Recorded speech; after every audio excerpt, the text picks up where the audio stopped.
Peddapalli parliament పరిధిలో 60 సంవత్సరాల నుండి కూడా దళితులలో వెంకటస్వామి వాళ్ళ కుటుంబం తప్ప మరి వేరే వాళ్ళు అర్హులు కారా అని చెప్పేసి ఈ సందర్భంగా నేను మనవి చేస్తున్నా.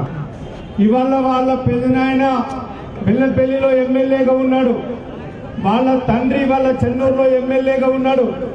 ఇవాళ వివేక్ కొడుకు మళ్ళీ పెద్దపల్లి పార్లమెంట్ నుంచి నిలబడుతున్నాడు. అంటే రాజ్యాంగంలో ఉన్నటువంటి రిజర్వేషన్ ఏదైతే ఉన్నదో, ఏదైనా ఎస్సీ కార్పొరేషన్ లోన్ ఒక ఇంటికి ఇస్తే మళ్ళీ ఆ ఇంటికి వేరే లోను అర్హులు కారు అని చెప్పేసి చట్టం చెప్తున్నది.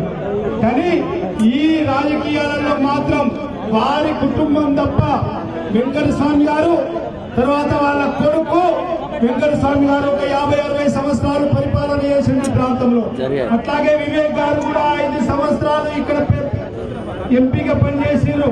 అట్లాగే వాళ్ళ అన్నగారు కూడా ఇప్పుడు పదవులలో 34 పదవులు ఉన్నప్పటికీ కూడా మళ్ళీ వాళ్ళ కుటుంబమే వాళ్ళ కొడుకును తీసుకొచ్చి ఇవాళ ఎంపీగా నిలబెట్టారు.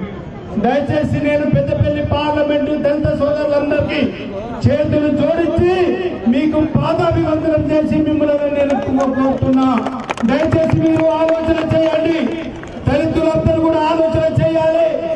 తప్పకుండా ఈ దళిత సామాజిక వర్గాన్ని కుక్కు పాదాలతోటి తొక్కుతున్నటువంటి ఆ కుటుంబాన్ని మనం కూడా తొక్కి పాతాళలోకం రాజకీయంగా పొందబెట్టకపోతే ఏ దళితుల్ని కూడా వాళ్ళు విడిచి పెడతలేరు.